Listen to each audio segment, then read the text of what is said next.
মিষ্টি কুমড়ার শাক চিংড়ি মাছ দিয়ে রান্না করলে বেশ ভালো লাগে খেতে। এরকম ঝোল ঝোল রেসিপি বেশ ভালো লাগে। হ্যালো ফ্রেন্ডস, আজকে রান্না করব মিষ্টি কুমড়া শাক। এখানে টাটকা শাক নিয়েছি মিষ্টি কুমড়া।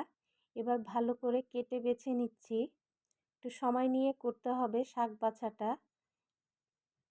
দেখুন এভাবে লম্বা লম্বি করে ডাঁটাগুলো কেটে নিব, আলাদা করে রেখে দিব। আর শাকটাও বেছে নিব সাথে।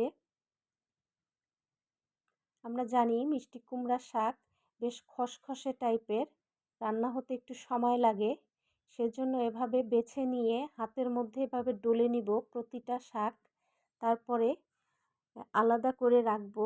এখানে ডাঁটার সাথে একটা আলু কেটে দিয়েছি, আমি ধুয়ে ভালো করে পরিষ্কার করে নিয়েছি। শাকটাও আলাদা করে ধুয়ে নিয়েছি, দেখুন এইভাবে।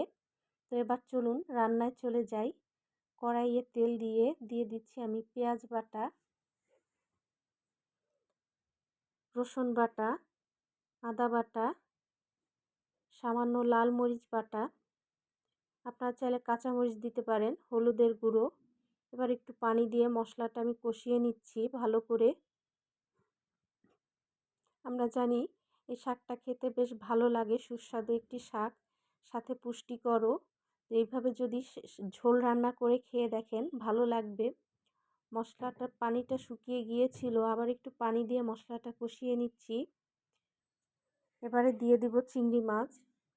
চিংড়ি মাছ দিয়ে মশলাটা আমি আবারও ভালো করে কষিয়ে নিব। চিংড়ি মাছ দিয়ে আপনি যে কোনো রান্না করেন ভালোই লাগে খেতে। তো মশলা কষানো হয়ে গিয়েছে, এবারে ডাঁটা এবং আলুগুলো দিয়ে দিচ্ছি আমি। দেখুন একদম কড়াইটা ভরে গিয়েছে, কিন্তু এতগুলো থাকবে না, রান্নার পরে কমে অল্প হয়ে যাবে। দিয়ে দিচ্ছি স্বাদ মতো লবণ। এবার ভালো করে নেড়ে দিব। ডাঁটাটা একটু সিদ্ধ হতে সময় লাগবে, সেজন্য আমি আগে দিয়ে দিলাম।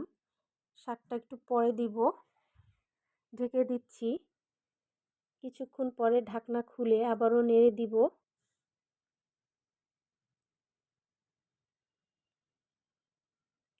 দেখুন পানি বের হয়ে গিয়েছে, আমি কিন্তু পানি দেইনি, আর বাড়তি পানি দিবও না। এই ডাঁটা এবং শাক থেকে যে পানি বের হবে তাতেই সিদ্ধ হয়ে যাবে এবং ঝোলটাও হবে। এবার দিয়ে দিচ্ছি মিষ্টি কুমড়ার শাকটা এর মধ্যে দিয়ে ঢেকে দিব।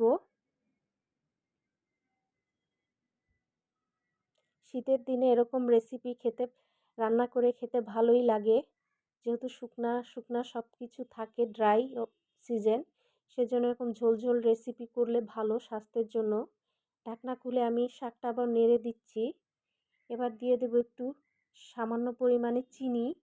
চিনিটা দেওয়ার কারণ হচ্ছে শাকটা তাড়াতাড়ি সিদ্ধ হয়ে যাবে, একটা খসখসে ভাব থাকে, সেই খসখসে ভাবটা থাকবে না, আর তাড়াতাড়ি রান্না হয়ে যাবে। কারণ শাক রান্না করতে বেশি সময় নিয়ে রান্না করলে শাকের পুষ্টিগুণ এবং রঙটা নষ্ট হয়ে যায়, সেজন্য চিনি দেয়া। ঢাকনা খুলে আবারও ভালো করে নেড়ে দিব।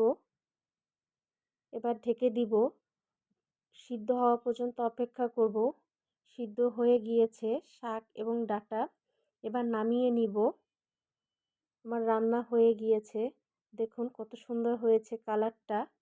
কেমন লাগলো আমার এই রান্নার রেসিপিটি? যদি আপনাদের ভালো লেগে থাকে অবশ্যই ভিডিওটি শেয়ার দিয়ে অন্যকে দেখার সুযোগ করে দিবেন। ধন্যবাদ সবাইকে।